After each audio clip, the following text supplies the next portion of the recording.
When my son Marcus threw me out of his house 3 days before Father's Day, I felt my heart break into a million pieces. By Christmas morning, I had revealed my $89 million real estate empire to his shocked face, and that was just the beginning. Justice had to happen. You won't believe what I did next. Before we continue, please subscribe to the channel and tell us where you're listening in the comments. My name is Robert Chen. I'm 62 years old. I live in Portland, Oregon. Well, I used to live with my son Marcus until he decided I was too much trouble. Let me start from the beginning. You need to understand how this all happened. Marcus is my only child. His mother died when he was just 8 years old. Cancer took her away from us both. After that, it was just me and Marcus against the world. I worked 3 jobs to keep us going. I cleaned offices at night. I delivered newspapers in the morning. I worked construction during the day. Marcus never knew we were poor.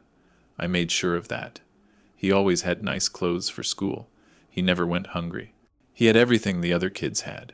When Marcus turned 18, I paid for his college, all 4 years at Oregon State University. That cost me $48,000. I took out loans to make it happen. After college, Marcus got married to a woman named Sarah. She seemed nice at first. They had a big wedding. I paid for half of it, another $22,000. Then Marcus and Sarah wanted to buy a house. They couldn't get approved for a loan. Their credit wasn't good enough, so I co-signed for them.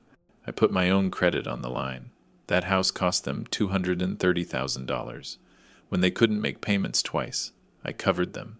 I didn't want my son to lose his home. Marcus got a job at an insurance company. Sarah worked part-time at a bank. They made decent money, but not enough for their lifestyle. They wanted nice cars, fancy vacations, expensive clothes. Every few months, Marcus would call me. He needed help with something. The car broke down. Sarah wanted new furniture. They had credit card debt. I always said yes. How could I say no to my own son?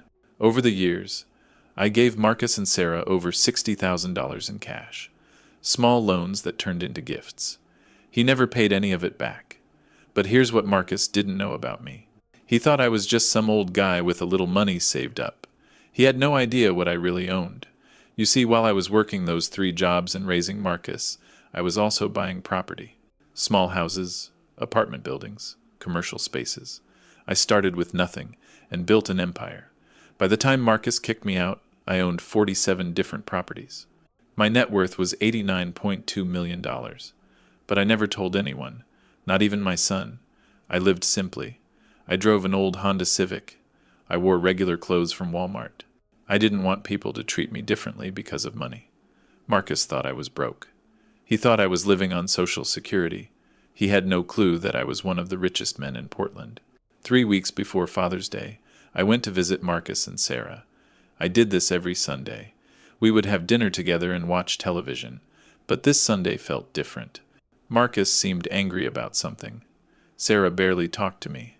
Their 2 kids, my grandchildren, were upstairs playing video games. During dinner, Marcus started complaining about money again. He said the mortgage was too high. He said Sarah wanted to quit her job. He said they needed help. I offered to give them $5,000, just like I always did. But this time Marcus exploded. He stood up from the table and started yelling. He said I was embarrassing him. He said his friends at work made fun of his old, broke father. Marcus said I dressed like a homeless person. He said I drove a car that belonged in a junkyard. He said I smelled like an old man. Then Marcus said the words that changed everything. He said I was a burden on his family. He said I was holding them back from having a better life. Sarah just sat there and nodded. She agreed with everything Marcus said. My own daughter-in-law, who I helped buy a house, was turning against me. Marcus told me I needed to find somewhere else to spend my Sundays. He said they needed space from me. He said I couldn't come over anymore unless I got my act together. I asked Marcus what he meant by getting my act together. He said I needed to dress better, buy a new car, and stop being so cheap with money. The irony was incredible. My son was calling me cheap while sitting in a house I helped him buy. He was wearing a suit I bought him for his birthday. His wife was using a car I helped them finance. But the worst part came next. Marcus walked me to the front door and told me not to come back for Father's Day. He said they had plans with Sarah's family instead. Father's Day was in 3 days. For 27 years, we had always spent Father's Day together. Even when Marcus was in college, he came home for that weekend. Now my own son was telling me I wasn't welcome on Father's Day, the day that was supposed to celebrate our relationship. I stood on Marcus's front porch feeling completely lost. My heart was pounding. My hands were shaking. I couldn't believe what just happened. As I walked to my old Honda, I could see Marcus and Sarah watching me through the window. They looked relieved, like they had finally gotten rid of a problem. That night, I sat in my small apartment and thought about everything. I thought about all the money I had given them. I thought about all the sacrifices I made. Then I started thinking about Christmas. Christmas was 7 months away. The whole family always got together for Christmas dinner at Marcus's house. That's when I decided to teach my son a lesson he would never forget. I was going to show him exactly who his old, broke, embarrassing father really was. Now let me tell you the full story of how I raised Marcus. You need to understand everything I did for that boy. When Marcus's mother Linda died, I was 35 years old. I had never been a single parent before. I was scared and had no idea what I was doing. Linda had been sick for 2 years before she passed. The medical bills were huge. Even with insurance, we owed over $40,000 to different hospitals and doctors. After the funeral, I sold our house to pay off Linda's medical debt. Marcus and I moved into a small 2-bedroom apartment. The rent was $600 a month. I remember Marcus asking me why we had to leave our house. How do you explain death and money problems to an 8-year-old kid? I told him we were starting a new adventure. Those first few years were the hardest of my life. I worked from 5 in the morning until 11 at night. Marcus went to an after-school program because I couldn't pick him up. Every night, I would come home exhausted. But I always helped Marcus with his homework.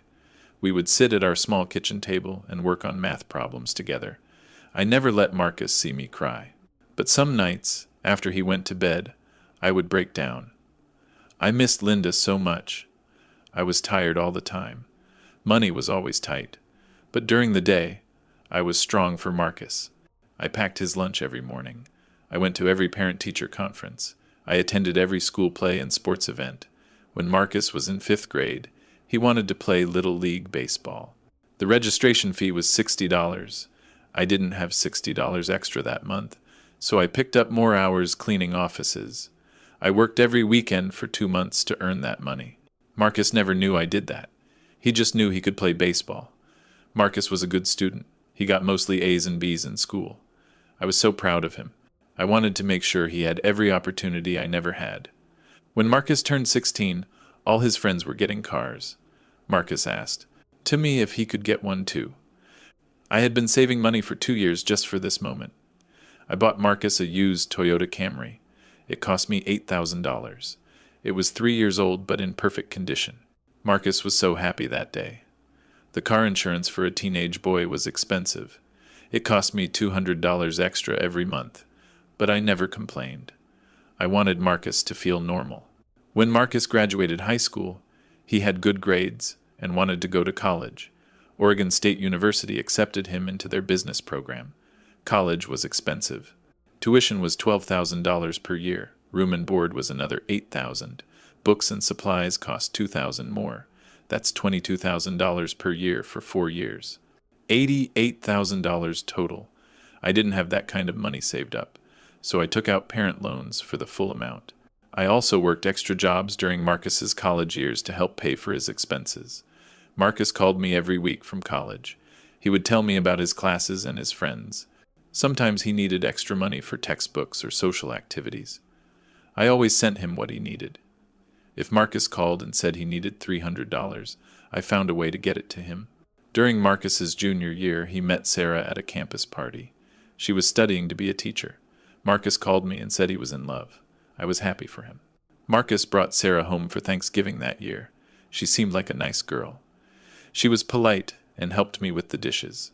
Marcus graduated with a bachelor's degree in business administration. I was so proud at his graduation ceremony. My son was the first person in our family to finish college. After graduation, Marcus and Sarah got engaged. They wanted a big wedding with all their friends and family. The wedding was going to cost $44,000. Sarah's parents agreed to pay for half. That left $22,000 for me to cover. I had to take out another loan to pay for Marcus's wedding. The wedding was beautiful. Marcus looked so handsome in his tuxedo. Sarah looked gorgeous in her white dress. I was happy to see my son so happy. But the financial pressure was getting to me. I owed over $100,000 in various loans. The monthly payments were eating up most of my income. That's when I made a decision that changed my life forever. I decided to get serious about real estate investing. I had been buying small properties here and there for years, just single-family homes that I would rent out. But now I needed to make real money. I studied everything I could about real estate. I read books, went to seminars, talked to other investors. I learned about commercial properties and apartment buildings. My first big purchase was a 4-unit apartment building. It cost $120,000. I used the rental income to pay off my loans faster. Then I bought another duplex, then a small office building, then more apartment units. Every property made money that I could use to buy more properties. But I never changed my lifestyle. I kept living in the same small apartment. I kept driving my old Honda Civic. I kept working my regular jobs. Marcus never asked about my real estate business. He assumed I was just a regular working guy who helped him out sometimes. When Marcus and Sarah couldn't qualify for their house loan, I co-signed without hesitation. When they needed money for furniture, I gave it to them. Over 10 years, I gave Marcus and Sarah over $60,000 in direct cash gifts. I never asked for any of it back. I also paid for Marcus's car repairs, helped with their vacations, and bought Christmas and birthday presents for their kids. Marcus thought I was just a generous father who worked hard and saved money. He had no idea I was building a multi-million-dollar real estate empire. By the time Marcus kicked me out, I owned properties worth almost $90 million. But in his mind, I was still just his broke old dad. All those years of sacrifice and support meant nothing to him. All the money I gave him was forgotten. Marcus saw me as an embarrassment instead of the man who made his life possible. But that was about to change. Father's Day weekend arrived 3 days after Marcus kicked me out. I had nowhere to go and no family to celebrate with. For the first time in 27 years, I would spend Father's Day completely alone. The day that was supposed to honor our relationship was now my worst nightmare. I woke up that Sunday morning and looked at my phone. No text message from Marcus, no phone call, nothing. Usually, Marcus would call me early on Father's Day. He would say Happy Father's Day and invite me over for breakfast. We had this tradition for decades. But this year my phone was silent. It was like I didn't exist anymore. I sat in my small apartment and thought about all the Father's Days we had shared. When Marcus was little, he would make me cards at school. They always said things like, "Best dad ever," and "I love you, Daddy." One year, when Marcus was 12, he saved up his allowance money to buy me a coffee mug. It said, "World's Greatest Father" on the side. I still had that mug in my kitchen cabinet. Now that same boy had told me I was too embarrassing to spend Father's Day with him.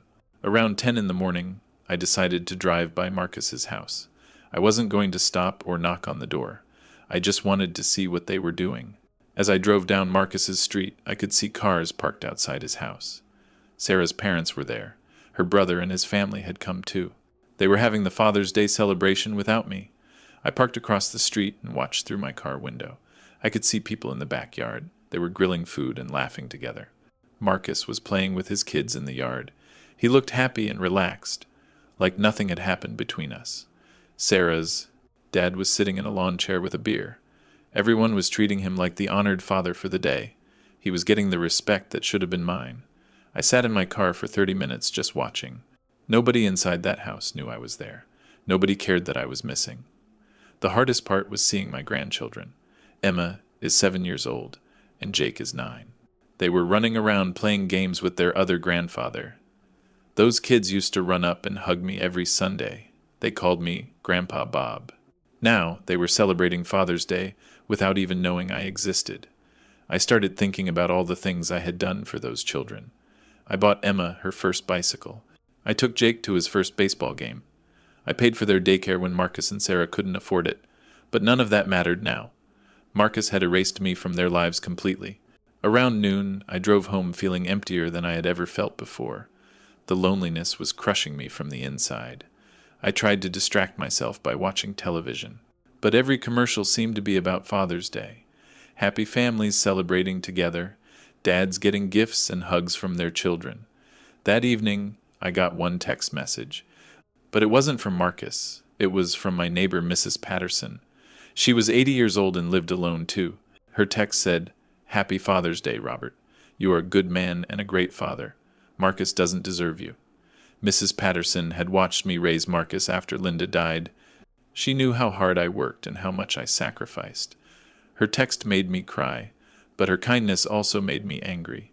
If an elderly neighbor could see my worth, why couldn't my own son? I started thinking about the conversation that led to this moment. Marcus had called me embarrassing. He said I dressed like a homeless person. He said I drove a junkyard car. Marcus wanted me to get my act together before I could see him again. He wanted me to buy expensive clothes and a new car. He wanted me to stop being cheap with money. The irony was unbelievable. My son was calling me cheap while living in a house I helped him buy. He was embarrassed by my old car while driving one I helped him finance. Marcus had no idea that I chose to live simply. He didn't know that I could afford anything I wanted. He thought I was poor because I acted poor. But I had good reasons for living the way I did. I didn't want people to treat me differently because of money. I wanted relationships based on who I was, not what I owned. Now I realized that strategy had backfired. My own son didn't respect me because he thought I was broke. Marcus valued money and status more than love and sacrifice. He was embarrassed by my humble lifestyle instead of proud of my hard work. That night, I made a decision. I was going to show Marcus exactly who his embarrassing father really was. But I wouldn't do it right away. I would wait until Christmas. That would give me 7 months to prepare the perfect lesson. Christmas was always a big deal in our family. Everyone came together at Marcus's house. Sarah's family, Marcus's friends, even some neighbors would join us. It was the one day of the year when I was surrounded by people who claimed to care about me. The perfect audience for what I had planned. I started thinking about their faces when they learned the truth. When they found out that the embarrassing old man they rejected was worth $89 million. Marcus would realize that he had thrown away the richest father in Portland. Sarah would understand that she had insulted a multimillionaire. Their friends would see them for the ungrateful people they really were. But first, I had to get through the next 7 months. 7 months of living with the pain of being rejected by my own son. 7 months of wondering if Marcus would ever call to apologize. 7 months of missing my grandchildren's lives. 7 months of planning the perfect revenge. As I went to bed that Father's Day night, I felt something I had never felt before. Not just sadness or disappointment. I felt determined. Marcus thought he could throw me away like garbage. He thought he could erase me from his life without consequences. He was about to learn how wrong he was. The weeks after Father's Day were the loneliest of my entire life. I had never felt so isolated and forgotten. Every morning, I woke up hoping Marcus would call. Maybe he would realize he made a mistake. Maybe he would apologize and invite me back into his life. But the phone never rang. Days turned into weeks. Weeks turned into months. The silence from Marcus was deafening. I tried to keep myself busy with work and daily routines, but everything reminded me of the family I had lost. When I went grocery shopping, I would see fathers with their adult children. They looked happy together. They talked and laughed while picking out food. I used to shop with Marcus when he was younger. We would argue about which cereal to buy. Those arguments seemed precious now. At the bank, I would see families helping elderly parents with their finances. Sons and daughters, making sure their fathers were taken care of. Marcus used to think I needed his help with money. He had no idea I was helping him instead. The hardest part was missing my grandchildren's lives. I wondered what Emma and Jake were doing in school. Were they playing sports? Did they need help with homework? I had been such a big part of their lives. Now I was completely cut off from watching them grow up. Some nights I would drive by Marcus's house just to see the lights on. I never stopped or got out of the car. I just wanted to feel connected somehow. But watching from a distance only made the pain worse.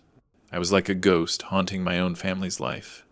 One evening in August, I decided to do something I hadn't done in years. I went through all my financial records and added up my real net worth. I sat at my kitchen table with a calculator and manila folders full of documents. Property deeds, bank statements, rental agreements, business contracts. Let me tell you exactly what I owned. This might shock you as much as it shocked me. I owned 12 single-family rental houses in Portland. Each one was worth between $200,000 and $400,000. Total value, $3.4 million. I owned 3 apartment buildings with a total of 46 units. These properties were worth $15.8 million.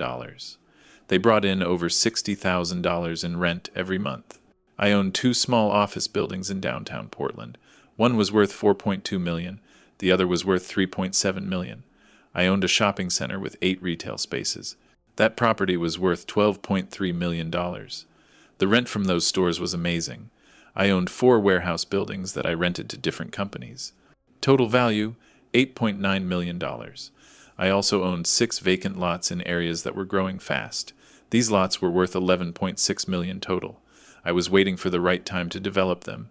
My bank accounts had $4.2 million in cash. This was money I kept for emergencies and new investments. I owned stocks and bonds worth $3.8 million. I also had retirement accounts with $2.4 million saved up. When I added everything together, my total net worth was $89.2 million, almost $90 million, and my son thought I was broke. I stared at that number for a long time. $89.2 million. I was one of the richest people in Oregon. But what good was all that money if I had no family to share it with? What was the point of success if the people you love don't respect you? I had spent 30 years building this empire. I worked nights and weekends. I missed vacations and social events. I lived cheaply so I could invest more. All of this work was supposed to provide security for my family. I wanted Marcus and his children to have a better life than I did. Instead, my success was hidden so well that my own son saw me as a failure. Marcus called me cheap and embarrassing. He said I needed to get my act together. He wanted me to buy expensive clothes and a new car. I could have bought him 10 new cars with the money in just one of my bank accounts. I could have bought his entire neighborhood if I wanted to, but Marcus would never know that unless I decided to tell him. I started thinking about my monthly income from all these properties. The rent money alone was over $120,000 per month. That's more than Marcus made in an entire year at his insurance job. I made his annual salary every single month just from rental income. Yet Marcus felt embarrassed to have me as a father. He thought I was holding back his family's success. The truth was exactly the opposite. I could have lifted his family up beyond their wildest dreams. I could have paid off their house completely. I could have set up college funds for Emma and Jake. I could have bought Marcus a successful business. I could have made Sarah wealthy enough to quit her job forever. But they had thrown me away without ever discovering what I could offer them. As I put all the financial documents back into their folders, I felt something changing inside me. The sadness was turning into something else. Determination. Marcus wanted me to prove my worth with money and possessions. He thought material success was the only thing that mattered. Fine, I would give him exactly what he asked for, but not in the way he expected. I wasn't going to rescue him or make his life easier. I wasn't going to buy expensive clothes to impress him. Instead, I was going to show him the truth on Christmas Day. In front of his whole family and all his friends, I was going to reveal that the embarrassing father he rejected was worth almost $90 million. Marcus would learn that he had thrown away the golden ticket to everything he ever wanted. He would realize that his greed and shallow values cost him a fortune, and I would watch his face when he understood what he had lost forever. By September, I had made my decision. Christmas Day would be the perfect time for my big reveal. Every year, Marcus and Sarah hosted a huge Christmas dinner at their house. The whole family came together for this celebration. Sarah's parents would be there. Her brother and his wife always came. Marcus's friends from work usually joined us too. It was the one day of the year when I was surrounded by everyone who claimed to care about me, the perfect audience for what I had planned. But first, I needed to plan this carefully. I couldn't just walk in and announce I was rich. I needed proof that would shock everyone. I started by organizing all my financial documents. I wanted everything perfect and easy to understand. I bought a large black briefcase from an office supply store, the kind that business executives carry to important meetings.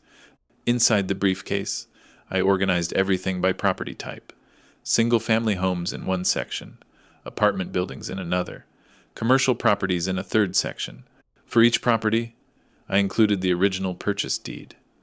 I also added recent appraisal reports showing current market values. I printed out bank statements from all 6 of my business accounts. The numbers were impressive even to me. My main checking account had $1.4 million. My savings account had $2.8 million. My investment accounts totaled another $4 million. I also included photos of my most valuable properties. The shopping center looked especially impressive in the pictures.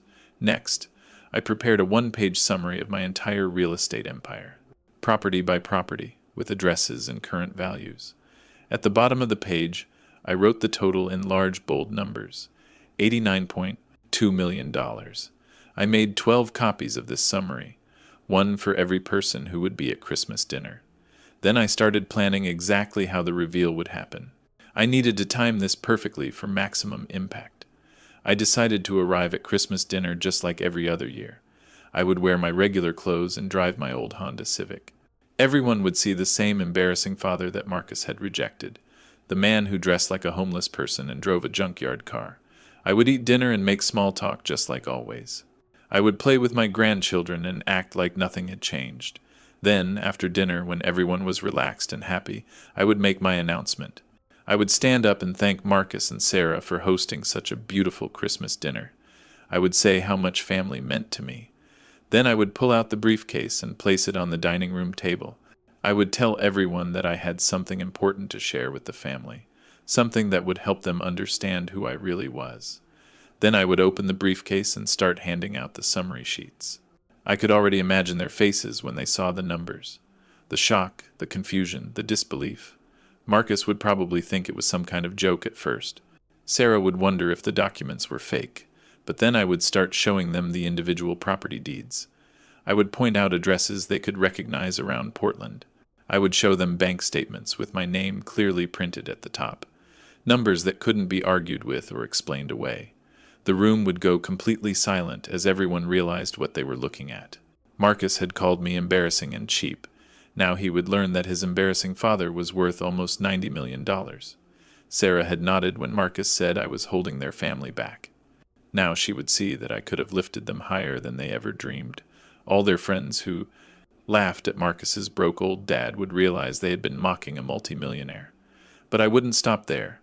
I wanted to make sure everyone understood the full impact of what Marcus had done. I would remind them about Father's Day, how Marcus had kicked me out 3 days before our special day. I would tell them about all the years of support I had given, the money for college, the wedding, the house down payment. I would explain how I had co-signed loans and covered their payments when they couldn't afford them.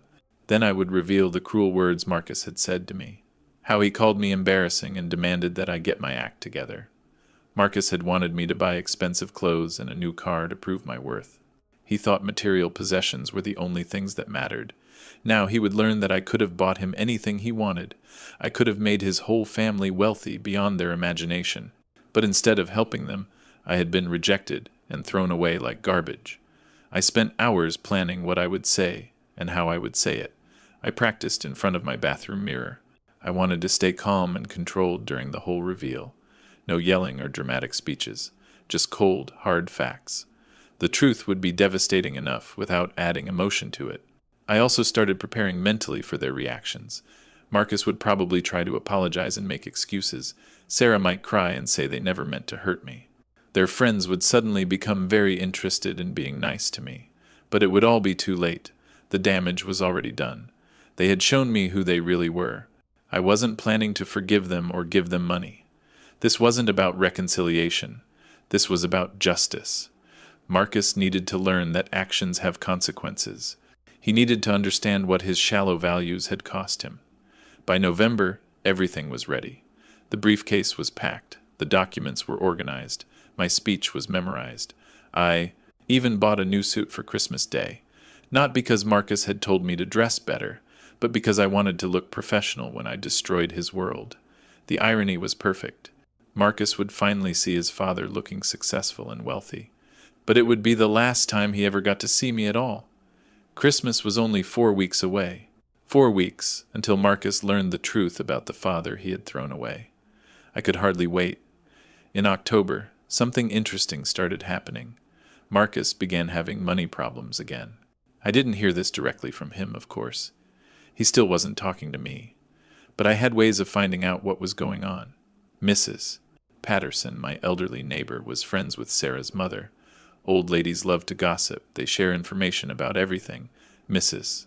Patterson told me that Sarah's mom was worried about Marcus and Sarah. They were struggling to pay their bills again. Marcus had gotten passed over for a promotion at his insurance company.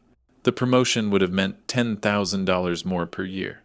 Without that extra money, Marcus and Sarah couldn't keep up with their expensive lifestyle. The credit cards were getting maxed out again. Sarah wanted to quit her part-time job at the bank. She was tired of working and wanted to focus on the kids full-time, but they couldn't afford to lose her income. Even her small paycheck was necessary to cover their monthly expenses. I also learned that their air conditioning had broken in September. The repair cost was $3,000. They had to put it on a credit card. Then their washing machine died in early October. Another $800 they didn't have. These were exactly the kinds of problems I used to help them solve. Marcus would call me and explain the situation. I would write a check or transfer money to his account. But now Marcus was too proud to ask for help.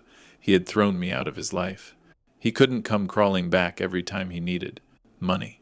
So instead of calling me, Marcus tried to solve these problems himself. He applied for more credit cards.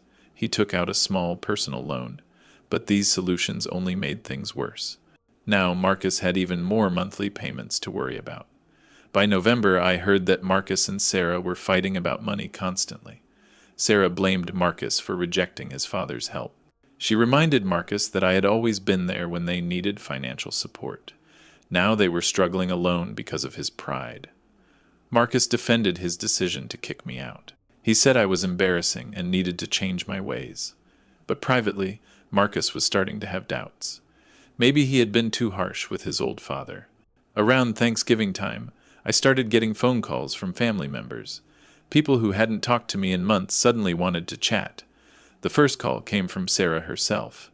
She called on a Tuesday evening and pretended like nothing had happened. Sarah asked how I was doing. She said the kids missed me and asked about me all the time. She talked about Thanksgiving plans and wondered if I wanted to join them, like she was doing me a favor by inviting me. I stayed polite but distant during the phone call. I said I was doing fine and didn't need anything. Sarah seemed surprised by my cool response. She was probably expecting me to jump at the chance to see the family again, but I didn't accept her Thanksgiving invitation. I told her I already had other plans. The truth was, I spent Thanksgiving alone watching football and eating a sandwich. But Sarah didn't need to know that. A few days later, Marcus's friend Tyler called me. Tyler had been at the Father's Day barbecue where I wasn't invited. Tyler said he was just checking on me. He wondered how I was handling the holidays alone. This phone call was obviously Marcus's idea. He was too proud to call me himself, so he sent his friend to do it. I told Tyler I was doing great. I said I was keeping busy with work and hobbies. I thanked him for calling but kept the conversation short. Then Sarah's mother called me the next week. She said she was concerned about the family conflict. Sarah's mom said that everyone missed me. She suggested that maybe it was time to patch things up before Christmas. She offered to talk to Marcus about inviting me to Christmas dinner, like she was mediating some kind of peace negotiation. I thanked her for caring, but said I didn't want anyone's pity. If Marcus wanted to talk to me, he could call me himself. All of these phone calls had the same goal. They wanted me back in the family, but they wanted it to be on their terms. Nobody was actually apologizing for what happened on Father's Day. Nobody was admitting that Marcus had been cruel and wrong. They just wanted their old safety net back, the reliable father and grandfather who would solve their problems with money. By early December, the phone calls were coming more frequently, different family members taking turns trying to convince me to come back. But I noticed something interesting in all these conversations. Nobody ever asked if I needed anything. Nobody wondered how I was surviving financially. They all assumed I was struggling alone and would be grateful for their attention. They thought I was probably desperate to rejoin the family. If they only knew the truth. If they only knew that I was sitting on $89 million while they worried about credit card payments. The most pathetic call came from Marcus himself in mid-December. He called on a Saturday morning and tried to sound casual. Marcus said he was just checking in. He asked how I was spending my time lately. Then he mentioned that Christmas was coming soon. He said Sarah was planning the usual big dinner for the family. Marcus said there would be plenty of food if I wanted to join them, like he was offering me leftover scraps. He never apologized for Father's Day. He never admitted he had been wrong to kick me out. Marcus just expected me to forget everything and come back like nothing had happened. I told Marcus I would think about Christmas dinner. I said I might have other plans, but I'd let him know. This response confused Marcus. He was expecting me to either refuse angrily or accept gratefully. My calm, non-committal answer left him wondering what I was really thinking. After I hung up, I smiled to myself. Marcus had no idea what was coming on Christmas Day. He thought he was generously allowing his embarrassing father back into the family. He thought I should be thankful for this opportunity. Instead, Christmas dinner was going to be the day Marcus learned the biggest lesson of his life. The day he discovered what his greed and pride had really cost him. The week before Christmas, I spent every day organizing my evidence. I wanted everything perfect for the big reveal. I started by calling my accountant, Janet Morrison.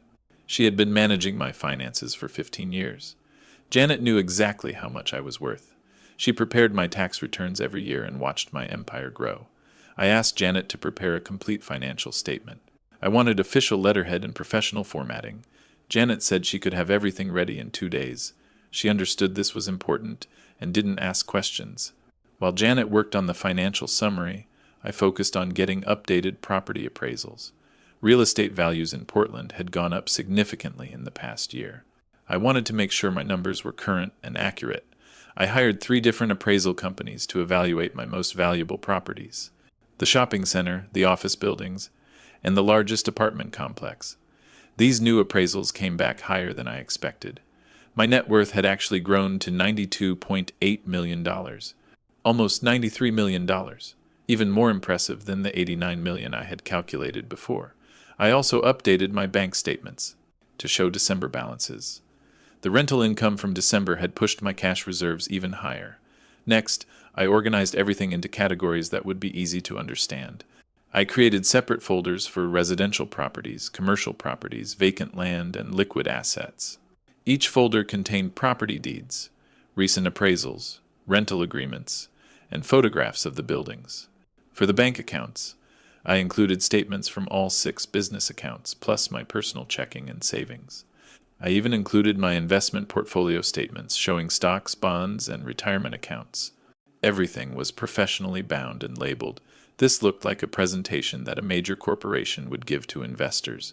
Then I decided to do some research on Marcus and Sarah's current financial situation.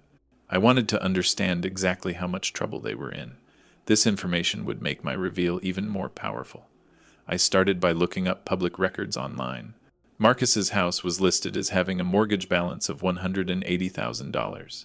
With property taxes, insurance, and interest, their monthly house payment was probably around $2,000. I also found records showing that Marcus had taken out a personal loan in October. The amount was $15,000 at a high interest rate. This was obviously to cover their recent expenses: the air conditioning repair, the washing machine, and probably some credit card payments. I checked social media to see what Marcus and Sarah had been posting lately. Their Facebook pages showed them trying to maintain their usual lifestyle: pictures of dinners at expensive restaurants, new clothes and accessories. But I noticed they hadn't taken any vacations recently. Usually Marcus posted photos from weekend trips and family outings. Sarah's Instagram showed her complaining about having to work extra hours at the bank. She was clearly stressed about their financial situation. I found Marcus's LinkedIn profile and saw that he was actively looking for a new job. He had updated his resume and was connecting with recruiters. This confirmed what Mrs. Patterson had told me. Marcus was desperate to increase his income. All of this research painted a clear picture. Marcus and Sarah were drowning in debt while trying to look successful on social media. They were exactly the kind of people who judged others based on money and appearances, which made my situation even more ironic. The next step was preparing my presentation strategy. I wanted to control how the information was revealed. I decided to create a timeline that would show Marcus exactly what he had thrown away. First, I would remind everyone about Father's Day and the cruel things Marcus had said to me. Then I would show them my financial statements, one category at a time, starting with the smaller properties and building up to the massive commercial holdings. I would let each revelation sink in before moving to the next level of wealth. By the time I got to the final total, Everyone would be completely shocked. I also prepared some specific talking points about what this money could have meant for Marcus's family. I could have paid off their house completely. That would have saved them $2,000 per month. I could have set up college funds for Emma and Jake. Each child could have had $500,000 waiting for them. I could have bought Marcus a successful business instead of watching him struggle at his insurance job. I could have made Sarah wealthy enough to quit working and focus on raising their children. All of these opportunities were lost because Marcus chose to judge me by my clothes and my old car. On December 23rd, I put everything into the black briefcase and did a final practice run. I stood in front of my bathroom mirror and rehearsed my speech. I timed everything to make sure it would flow smoothly. I practiced staying calm and controlled throughout the presentation. No anger, no emotion, just cold facts. The briefcase was heavy with all the documents inside. It felt like carrying my entire life's work in one container. That night, I laid out the clothes I would wear to Christmas dinner. The same simple outfit Marcus had called embarrassing. A plain button-down shirt, khaki pants, and old brown shoes. The uniform of a man Marcus thought was poor and unsuccessful. But this time, I would also bring the briefcase. The ultimate contradiction to everything Marcus believed about his father. I barely slept on Christmas Eve. I kept thinking about what would happen the next day. By tomorrow evening, Marcus would know the truth about everything. His entire understanding of his father would be destroyed, and I would finally have my revenge. Christmas morning arrived with clear blue skies. I woke up early and had coffee while looking at the briefcase sitting on my kitchen table. Today was the day. After 6 months of planning, I was finally going to reveal the truth. I showered and put on the same type of clothes Marcus had called embarrassing. Plain khaki pants, a simple white button-down shirt, and my old brown shoes. I wanted to look exactly like the father Marcus had rejected. The man he thought was too poor and unsuccessful to spend Father's Day with. At 2 o'clock, I loaded the briefcase into my old Honda Civic and drove to Marcus's house. As I pulled up to the curb, I could see several cars already parked outside. Sarah's parents, her brother's family, and a few other vehicles I didn't recognize. I sat in my car for a moment and took a deep breath. This was it. No turning back now. I walked up to the front door carrying the black briefcase. It felt heavier than usual, loaded with all my evidence. Marcus opened the door and looked genuinely surprised to see me. He hadn't expected me to actually show up. "Dad, you came," Marcus said with a forced smile. "Come in. Everyone's here." I stepped into the house and immediately noticed how different things felt. The atmosphere was tense, not warm like Christmas used to be. Sarah rushed over and gave me a quick hug. "Robert, we're so glad you could make it," she said, but her smile seemed fake, like she was putting on a show for the other family members. Emma and Jake ran up to me with excitement. "Grandpa Bob!" they shouted. At least the kids seemed genuinely happy to see me. I hugged my grandchildren and told them I missed them. These innocent kids had no idea what was about to happen. The living room was full of people. Sarah's parents sat on the couch, looking uncomfortable. Her brother Tyler and his wife were making small talk. Marcus's friend Derek from work was there with his girlfriend. I recognized him from previous Christmas dinners. Everyone greeted me politely, but I could feel their judgment. They were looking at my simple clothes and probably wondering why Marcus put up with his embarrassing father. "Can I get you something to drink, Dad?"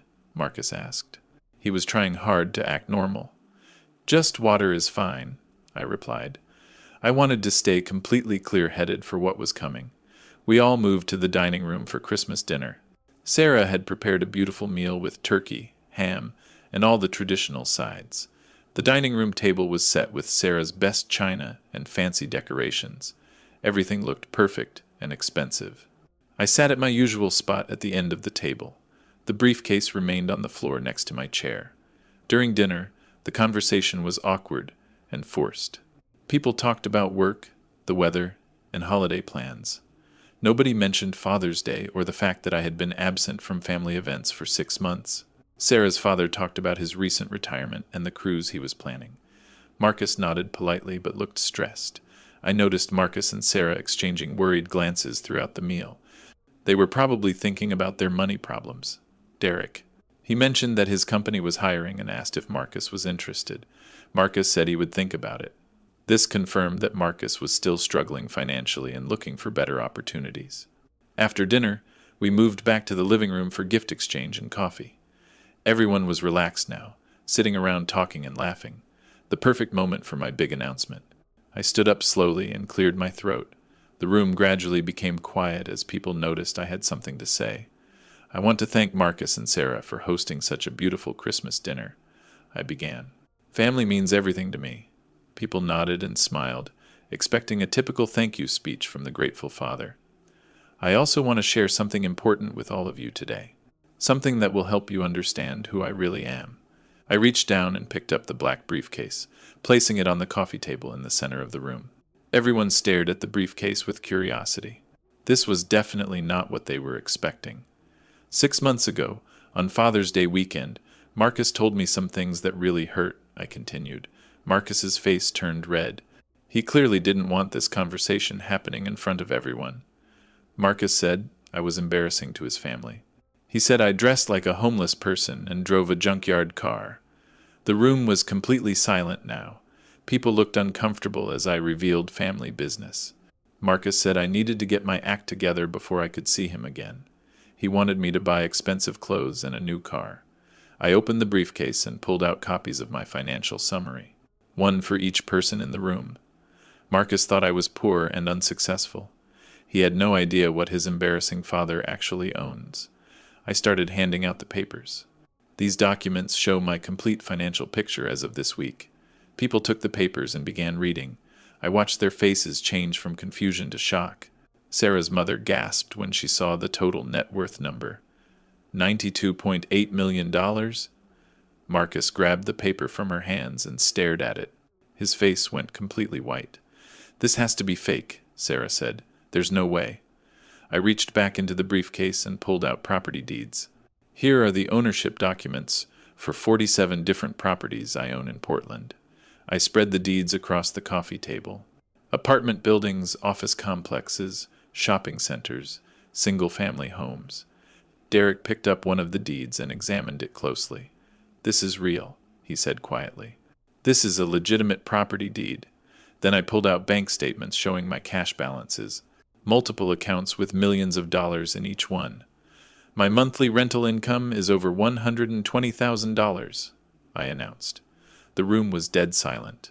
Everyone was staring at the documents in complete disbelief. Marcus looked like he was about to throw up. The reality of what he had done was hitting him hard. Sarah started crying. She realized they had rejected a multimillionaire who could have solved all their problems. Dad, I had no idea, Marcus whispered. Why didn't you ever tell me? I looked directly at my son. Because I wanted people to love me for who I am, not what I own. But you couldn't even do that. The silence in the room was deafening. Everyone stared at the documents like they were looking at alien artifacts. Marcus held the financial summary with shaking hands. His eyes kept moving from one number to another, trying to process what he was seeing. $92.8 million, he whispered. This can't be real. I pulled out more bank statements and spread them on the coffee table. These are my account balances as of last week. Sarah leaned over Marcus's shoulder and read the numbers out loud. $4.2 million in checking, $2.8 million in savings. Her voice was getting higher with each number, she read. Derek picked up one of the property deeds and examined it carefully. This shopping center on Division Street. I drive by this place every day. You own this? I bought it 8 years ago for $7 million. It's worth $12.3 million now, I replied calmly. Tyler, Sarah's brother, was looking through the apartment building documents. These are some of the nicest buildings in Portland. The rent from these units alone must be incredible. Over $60,000 per month just from the apartment buildings, I confirmed. Sarah's mother was still holding the financial summary, staring at it like it might disappear. Robert, how is this possible? How did you build all this? I started buying small properties 30 years ago. Every month I took my rental income and bought more buildings. Marcus finally found his voice. Dad, why didn't you tell me? All these years, I thought you were struggling financially. I looked at my son with no emotion on my face. I lived simply because I wanted genuine relationships. I didn't want people treating me differently because of money. But I'm your son, Marcus said desperately. You should have trusted me with the truth. Should I have? I asked. Look what happened when you thought I was poor. You called me embarrassing and kicked me out. The room was so quiet you could hear people breathing. Everyone understood the terrible irony of the situation. Sarah started crying harder now. Marcus, do you realize what we did? We rejected someone who could have helped us with everything. Marcus put his head in his hands. Our mortgage, the credit cards, all our money problems. Dad could have solved everything. I could have paid off your house completely, I said matter-of-factly. That would have saved you $2,000 per month, Sarah gasped. $2,000 a month would have changed our entire life. I could have set up college funds for Emma and Jake. $500,000 each, I continued. Marcus looked up at me with tears in his eyes. 500,000? Dad, that's more than I'll make in 10 years. Derek was still examining the property documents. Marcus, do you understand what you threw away? This is generational wealth we're talking about. I could have bought you a successful business instead of watching you struggle at your insurance job, I told Marcus. A business? Marcus asked weakly. I've been looking at a small real estate company for sale. $3 million. Perfect for someone with your education. Sarah was sobbing now. $3 million. Marcus, we could have been set for life. Tyler shook his head in disbelief. I can't believe this is happening. Marcus, you had a multimillionaire father and you treated him like garbage. Sarah's father had been quiet this whole time. Now he spoke up. Robert, I owe you an apology. I judged you based on appearances. I had no idea. Most people judge by appearances, I replied. That's exactly why I lived the way I did. Marcus stood up and walked over to where I was sitting. Dad, I'm so sorry. I was wrong about everything. You called me cheap and embarrassing, I reminded him. You said I needed to get my act together. I was stupid and shallow. I focused on things that don't matter. Please forgive me. Marcus got down on his knees in front of me. I'll do anything to make this right. Anything. You wanted me to buy expensive clothes and a new car to prove my worth, I said calmly. I was an idiot, Marcus cried. I thought money and status were the most important things. Sarah came over and knelt down next to Marcus. Robert, please give us another chance. We learned our lesson, did you? I asked. Or are you just sorry because you found out I'm rich? The question hung in the air like a bomb. Everyone knew the answer, even if they didn't want to admit it. That's not fair, Sarah protested. We love you, regardless of money. Really? I asked. Then why did you spend 6 months avoiding me? Why didn't anyone call to see if I was okay? Derek cleared his throat uncomfortably. Maybe we should give the family some privacy to work this out. No, stay, I said firmly. Everyone here was part of rejecting me. Everyone should hear what comes next. Marcus was still on his knees begging. Dad, tell me what I need to do. I'll prove that I've changed. You can't prove it, I replied. You showed me your true character on Father's Day. People don't change overnight. But we're family, Sarah pleaded. Blood is thicker than water. Family doesn't throw each other away over money and status, I said coldly. Tyler had been quietly looking through more documents. Marcus, look at this rental income. Your dad makes more in 1 month than you make all year. I know, Marcus whispered. I threw away everything because I was embarrassed by his old clothes. Sarah's mother was still in shock. Robert, you're one of the richest men in Oregon, and we treated you like a burden. You treated me exactly how shallow people treat anyone they think is beneath them, I replied. Marcus grabbed my hands. Dad, I'll spend the rest of my life making this up to you. I swear. The rest of your life? I asked. That's interesting, because I've made a decision about my will. Everyone in the room froze. The mention of inheritance changed everything. My will currently leaves everything to various charities. $93 million going to help people who actually need it. Marcus's face went completely white. Sarah started hyperventilating. Dad, please don't do this, Marcus begged. We can fix our relationship. It's not too late. I stood up and closed the briefcase. Actually, Marcus, it is too late. Some mistakes can't be undone. 3 months have passed since that Christmas day. My life has completely changed, and honestly, it's better than ever. I left Marcus's house that day and never looked back. I walked out with my briefcase while everyone sat there in shock. Marcus called me every day for 2 weeks after Christmas. He left voicemails begging for forgiveness. He sent text messages promising he had changed. Sarah called too. She cried on the phone and said the family was falling apart without me. But I didn't answer any of their calls. I had said everything I needed to say on Christmas Day. The truth was out. Everyone knew who I really was. And more importantly, I knew who they really were. After a month of ignored phone calls, Marcus showed up at my apartment. He knocked on my door for 30 minutes, begging me to let him in. I watched him through the window but never opened the door. Eventually, he gave up and left. That was the last time I saw my son. I heard through Mrs. Patterson that Marcus and Sarah's financial problems got much worse after Christmas. Without my safety net, they couldn't handle their debts anymore. They had to sell their house and move into a smaller apartment. Marcus never got that promotion at his insurance company. He ended up taking a second job delivering food at night. Sarah had to work full-time instead of part-time. No more dreams of staying home with the kids. Their marriage became very stressed. Money problems and guilt about losing me created constant fighting. Part of me felt sad hearing about their struggles, but a bigger part of me felt satisfied. Actions have consequences. Meanwhile, my own life improved dramatically. Without the stress of dealing with ungrateful family members, I felt free. I decided to enjoy my wealth instead of hiding it. I bought a beautiful house in the hills overlooking Portland. I also bought a new car, not to impress anyone, but because I deserved nice things after 30 years of hard work. A silver Mercedes sedan. Nothing too flashy, but definitely better than my old Honda Civic. I started traveling for the first time in decades. I visited Italy, France, and Spain. I stayed in 5-star hotels and ate at the best restaurants. All those years of living simply had been worth it. Now I could afford anything I wanted. But the best part wasn't the money or the luxury. The best part was the peace. No more phone calls asking for financial help.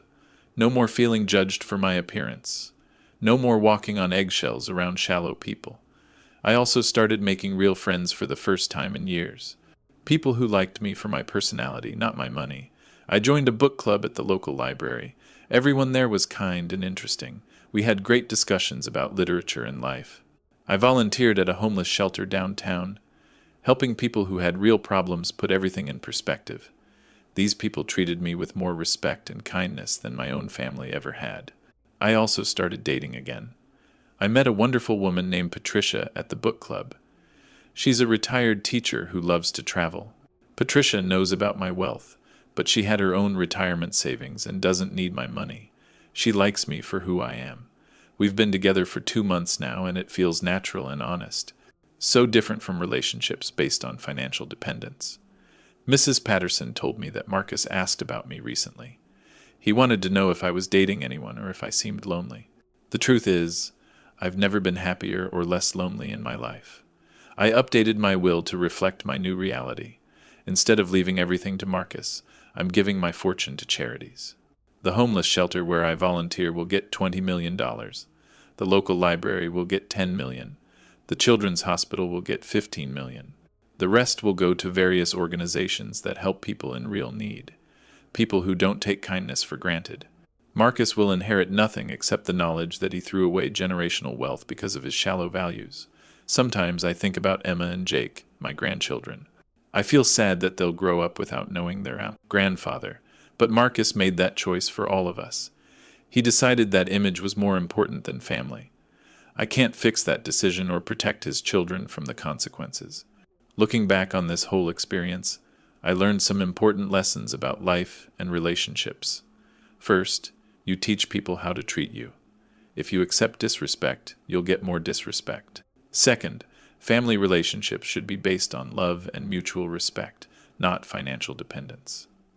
Third, living simply and humbly is good, but hiding your worth completely can backfire. Most importantly, I learned that it's never too late to set boundaries and demand respect. I'm 63 years old, and I finally have the peaceful life I always wanted, surrounded by people who value me for who I am. Marcus had the opportunity to be part of something amazing.